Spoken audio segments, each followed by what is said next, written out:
네, 정부가 코로나19 긴급 재난지원 대상자 기준을 어제 발표했습니다. 하지만 형평성 논란이 계속되고 있습니다. 혜택을 기대했다가 제외된 분들을 중심으로 불만이 여기저기 퍼져나오고 있습니다. 목소리 들어보시겠습니다. 신랑이랑 대화를 했지만 우리는 못 받네? 이건 진짜 공평성이 없어. 10원 차이로 20원 차이로 저희 같은 샐러리맨들은 누구는 받고 누구는 못 받는다. 이거는 너무 잘못됐다고 생각을 합니다. 2017, 18년도에는 경기가 지금보다 좋았어요. 작년이랑 그 경기가 안 좋았기 때문에 지급하는 거를 2019년도 기준으로 해서. 자, 정철진 평론가. 네. 지금 정부의 100만 원 주는 지원 대책이 발표가 된 이후에 누구에게 얼마를 어떻게 줄 것이냐 이 부분이 일정 부분 공개가 됐는데 자영업자들과 맞벌이 부부들을 위주로 불만이 터져나오고 있습니다. 간단하게 좀 설명을 좀 해주시죠. 일단은 어떻게 이제 소득 하위 70% 가구를 찾아낼 것이냐. 예. 건강보험료로 하기로 결정을 내렸습니다. 왜 건강보험료로 하죠? 소득이 있잖아요. 700대 그렇죠. 때 700만 원 하기로 했었는데 왜 갑자기 건강보험료? 중위소득 150% 소득만으로 따지게 되면 재산이 반영이 안 된다는 목소리가 당장 그날 저녁부터 나오지 않았습니까? 예. 그래서 탑10에서 얘기를 했었고 그렇다면 재산을 넣는 소득 인정액 개념으로 가야 된다. 근데 지금 소득 인정액 개념으로 따지면 한 진짜 4, 5개월 걸릴 겁니다. 그래서 그럼 우리나라에서 그나마 소득 재산이 반영된 것은 뭘까? 건강보험료 같은 경우에 직장인들, 샐러리맨들 외에 지역가입자는 현재 일정 부분 재산이 반영돼 있거든요. 그래서 그러면은 이제 적시성이 중요하니까 건강보험료로 하자.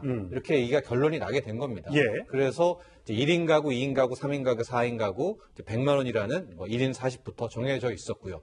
그 다음에 건강보험료로 커트라인을 정하게 되는 이제 그런 상황이 된 거고. 예. 그럼 이제 어떤 한 집은 직장인 2명이 있는 경우도 있지만 직장인과 또 지역가입자가 같이 있는 경우 있지 않습니까? 예, 남편은 직장에 다니고 부인은 그 자영업을 하는 경우가 네, 있죠. 그런 경우는 두 개를 합쳐서 얼마 예. 이렇게 쭉 건보료 기준으로 이제 나오게 된 것인데 네. 당장 지금 화면 속에서 나오고 있죠. 그래서 직장, 지역, 혼합 이래서 받는 게 얼마냐 자신의 건강보험료를 보면 되겠다라고 나오게 됐는데요. 예. 이제 첫 번째 불만이 뭐냐면 일단은 직장 가입자 같은 경우에는 재산이 포함이 되어 있지 않습니다. 소득으로만 되어 있기 때문에 과연 왜 지역만 재산을 넣지? 직장 가입자의 소득은 어떻게 반영할 것인지에 대한 문제고 지역 가입자 같은 경우에는 지금 건보료 책정은 2018년 소득을 이제 적용을 해가지고 건보료가 나오는 거거든요. 2년 전이에요. 2년 전입니다. 근데 2019년 지금 당장 힘든 부분에 대해서는 이게 또 반영이 안 돼 있는 경우가 있고 그렇군요. 또 경계선에 대한 문제. 가령 23만 4,320원이면 23만 5천 원은 못 받잖아요. 예. 이 경계 라인을 어떻게 해야 될까? 참고로 이제 미국 같은 경우에는 성인 1,200달러, 99,000달러로 연봉으로 자르지만 경계를 반영을 하거든요. 그런 문제. 그리고 계속 또 이따 나오겠지만은 2인 맞벌이 가구 같은 경우에 혹은 1인 가구 중에 일하는 1인 가구들은 이 기준이 너무 낮으니까 다 못 받게 되는 거예요. 예, 어려운데. 예, 더 어려운데 그런 거에 불만이 쇄도하고 있는 거죠. 그렇군요. 그래서 저희가 인터넷 기사에 붙은 댓글들을 몇 개 정리해 보면요, 이렇습니다. 재난은 70%만 오고 나머지 30%한테는 안 온답니까? 이런 댓글과 함께 재난지원금 주는 게 지금 재난입니다. 이런 비판적인 글. 그리고 이래도 불만 저래도 불만 모두 공평하게 주지 마라. 이런 얘기도 있고요. 실업수당, 복지수당, 재난수당 이거 어차피 다 수당으로 퍼줄 텐데 뭐하러 일하냐? 이런 비판적인 댓글과 함께 재난소득 공짜는 세상에 없다. 공짜밥이 어디 있느냐? 이런 비판의 글까지 지금 쇄도하고 있습니다.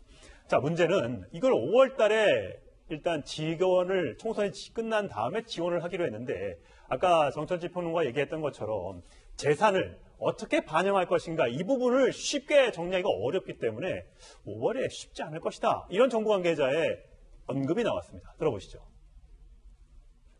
평균적으로 대상자를 선정하는데 2달이 걸립니다. 보통 한 명을 조회하는데 약 1주가 소요되기 때문에 그런 것을 산술적으로 처리할 때 2달 내지 3달간의 평균 조사 소요 기간이 걸린다는 점을 고려를 하였습니다.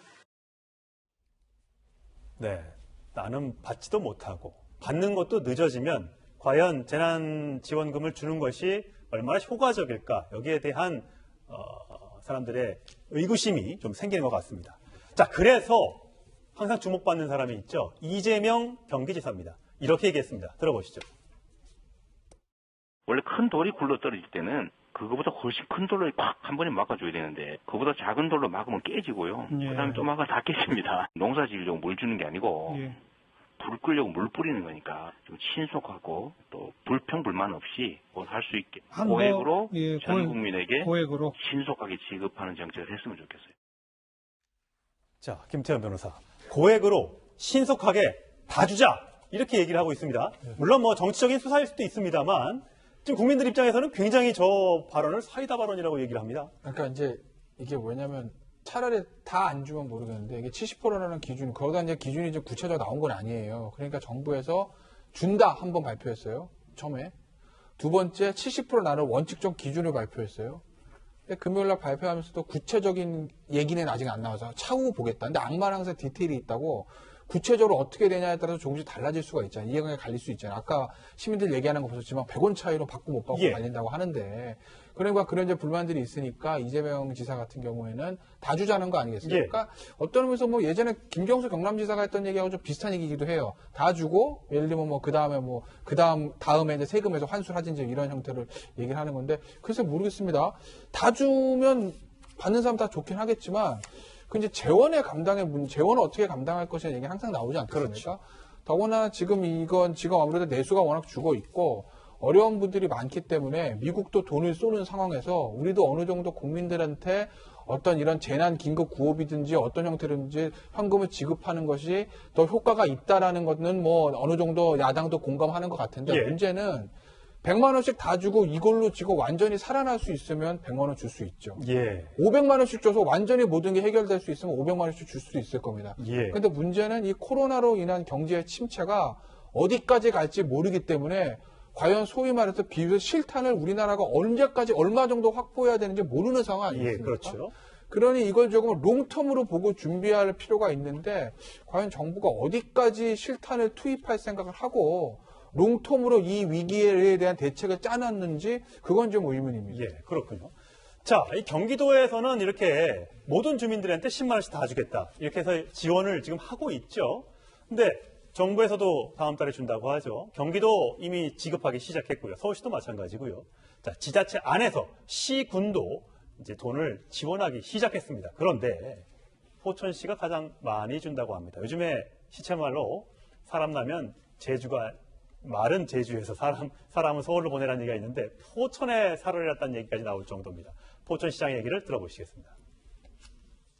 포천시는 정부와 그리고 경기도에서 시행하는 재난기본소득 지원과 함께 우리 시에 가용한 재원을 동원해서 시민 모두에게 개인당 40만 원의 재난기본소득을 지원하는 방안을 의회에 상정할 것입니다.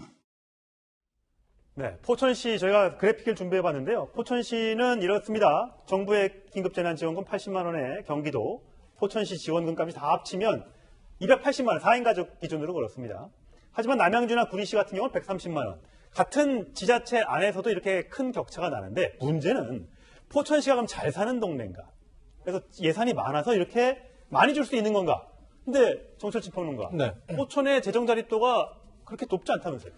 그렇게 높지 않은 정도가 아니라 거의 하위권을 많이 형성을 했거든요. 그럼 어디서 돈이 나죠? 그러니까 지자체의 재정자립도는 보통 한 50%가 평균입니다. 예. 그리고 뭐 화성이라든가 성남시 같은 경우, 성남 용인은 60% 이상이어서 자립도가 높은 경우인데 지금 보시면 알겠지만 포천은 26%, 28% 그래서 최하위권이거든요. 경기도 시에서는 꼴찌라고 합니다. 그렇습니다. 예. 경기도에서 자체 비교해서. 근데 여기에 대해서 일단 포천시 측에서는 어떻게 얘기했느냐.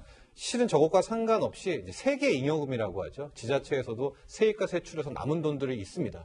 그걸 가지고 기금을 충분히 마련해 있고 실질적으로 이번에 기금을 다 쓰더라도 적자 없이 처리할 수 있다라고 이제 이야기는 했거든요. 예. 이건 이제 포천시 이 반응이기는 한데 예.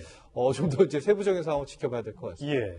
혹시라도 다른 예산을 끌어다가 요즘에 그런 얘기도 나오더군요. 그 태풍이나 이런 거에 대해서 피해를 대비하기 위해서 예비비 같은 거를 준비해 놓고 있는데 그걸 미리 끌어다 썼을 경우에 자칫 재정에 펑크가 날 수 있다는 그런 우려도 나오고 있는 상황이기 때문에 물론 포천시에서 면밀한 검토를 했겠습니다만 자칫 재정이 펑크 나는 구멍이 나는 경우는 없어야겠습니다.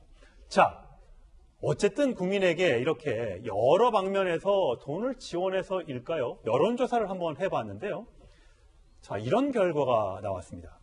자, 긴급 재난소득을 지급하는 게 잘한 일이냐, 잘 못한 일이냐, 거의 65대 26%로 최진봉 교수. 예. 상당히 잘한 일이라고 나옵니다. 그렇죠. 왜냐하면 재난소득이라고 하는 것을 기본적으로 이제 복지정책이라고보다는 경제정책으로 인식하는 성향이 있다고 저는 보거든요. 왜냐하면 지금 어려운 경제 때문에 자영업자나 소상공인들한테 엄청나게 지금 압박을 당하고 있습니다. 뭐, 월세 내는 것은 뭐 차치하고라도요, 문을 닫아야 되는 지금까지 가고 있는 상황이고, 사람들이 돌아다니지 않다 보니, 결국 소비가 안 살아나고, 그렇게 돼서 전체적으로 어려움을 겪고 있는 분 너무너무 많아요. 또 자영업자뿐만 아니라, 일자리가 제대로 안 돼 있는 비정규직 같은 경우에 자영업자들이 문을 닫거나 아니면 시간을 축소하면서 아르바이트 하거나 이런 분들이 또 생계 위협을 당하고 이러다 보니 이거는 정말 필요하다고 하는데 공감대가 저는 있다고 봐요. 예. 저는 뭐 개인적으로 모두 다 줘야 한다고 생각을 하는데 어쨌든 정부가 여러 가지 고민 속에 70% 이하만 주기로 했지만 이게 정말 반드시 지금 상황에서 필요한 거라고 하는 부분에는 공통적 인식이 있는 것 같습니다. 전체적으로 보면 연령대 관계없이 응답자들은 대체적으로 다 찬성이 반대보다 높거든요. 그건 결국 지금의 경제 상황이 상당히 위험한 상황이고 어려움을 겪고 있는 많은 사람들을 도와줘야 될 상황이라는 걸 분명하게 인식하고 있다. 이렇게 볼 수 있을 것 같습니다. 네, 물론 아까도 제가 댓글 소개해드렸습니다만 자칫 중남미의 이 나라가 곳간이 비었던 그런 나라로 전락할지도 모른다는 걱정도 있기 때문에 그런 부분도 면밀한 검토가 필요해 보이고요. 아까 김찬 변호사 얘기했었습니다만 정철진 평론가. 네. 이게 어쨌든 밑빠진 독에 물붓기가 될지도 모르잖아요. 계속해서 경기가 반등을 V자로 꺾어져서 올라간다거나 U자로 이렇게 해서 회복이 되면 다행인데 지금 미국에서조차도 옆으로 L자로 옆으로 오랫동안 침체가 지속될 것이다. 회복되더라도 이렇게 아주 완만하게 회복될 것이라는 얘기가 많지 않습니까? 이런 경우는 어떻게 됩니까? 네, 그러니까 약 2주 전부터 방금 이야기한 그 논쟁이 시작이 됐습니다. 예. 그 2주 전은 언제냐? 이제 미국에서 고용 패닉이 나오게 되면서 예. 뭐 실업수당 청구 건수가 300만 명, 600만 명 나올 때부터예요. 예. 최초의 코로나19 관련한 경제 충격의 다수설은 뭐였냐? V자 반등입니다. 그게 뭐냐면 나빠지지만 코로나19가 해결되면 나빠진 만큼의 탄력으로 그냥 솟을 것이다. 예. 이 V자 반등 이론을 한 것이 뭐 세계 최대 증권사라고 하죠. IB 투자은행이죠. 골드만삭스가 외치고 나섰는데 최근 들어선 반론이 나오는 게 뭐냐면 이제 L자로 갈 것이다. 즉 한번 떨어진 것이 회복 없이 쭉 갈 거다라는 여기에 놓는 거는 뭐냐면 일단은 지금 어렵잖아요. 예. 자영업자도 어렵고 국민도 어려우니까 돈을 막 쏟아붓지 않겠습니까? 예. 근데 이 돈은 잘 생각해 보시면 주는 건 아니잖아요. 그렇죠. 일종의 빚으로 남는 그렇죠. 거 아닙니까? 그런데 빚을 엄청 진 거예요. 예. 그래서 버텨냈는데 이제 코로나가 잡혔어요. 그러면 과연 이 빚을 한순간에 갚아낼 수 있을까?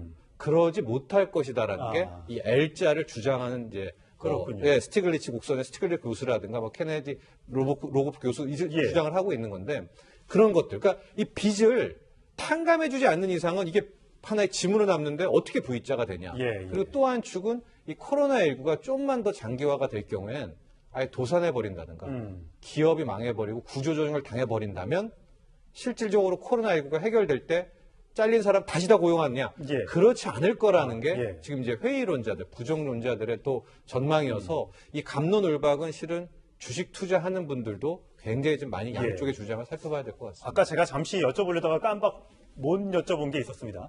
자, 어쨌든 정부가 재난수당을 주든 기본소득을 주든 빚으로 마련해서 주게 됩니다. 국채를 발행해야 되지 않겠습니까? 국채라는 건 빚인데 과연 그러면 그렇게 발행을 하면 사주는 사람이 있어야 될 거 아닙니까? 네. 그럼 누가 사줍니까? 현재로서 중앙은행에 사주게 될 경우가 높죠. 그럼 한국은행이 사준다고요? 그렇죠. 하고 미국은 미국의 중앙은행인 연방준비제도가 미국에 발행하는 그 채권들이나 이런 적자국채를 사주게 되는 경우가 되죠. 근데 한국은행이 바로 국채를 살 수 있게끔 법이 되어 있습니까? 그렇진 않지만 이제 미국에서부터 그런 식으로 일종의 양적 완화가 되고 있고요. 예. 우리도 지금 다 세계가 양적 완화를 하고 있기 때문에 미니 한국형 양적 완화를 하고 있지 않습니까? 예. 그런 식으로 일단 이 적자 국채의 국면을 소화하려는 이제 그런 모습들이 보이고 있고요. 예. 그래서 조금 더 앞서간 얘기긴 하지만 결론적으로 앞으로 어떻게 될 것이냐. 빚 탕감을 할 수도 있다. 그러니까 빚 탕감이 우리 빚을 탕감해 주는 게 아니라 이 중앙은행이 갖고 있는 정부의 빚이 있지 않겠습니까? 정부의 빚을 탕감해 주는 이런 지금 보관들까지도 나오고 있습니다. 이것도 미국에서 나오는 이야기거든요. 예. 좀 어렵지만 이제 머니타이제이션이라고 그런 방법까지 나오고 있을 정도의 예. 역대 보기 찾아보지 못했던 어떤 그런 이론들도 나오고 있습니다. 역대급 위기인 만큼 역대급 정책이 필요합니다만 자칫 눈앞에 어떤 경기 회복을 위해서 멀리 내다보지 못하는 또 우를 범할까 걱정이 되는 부분도 있습니다.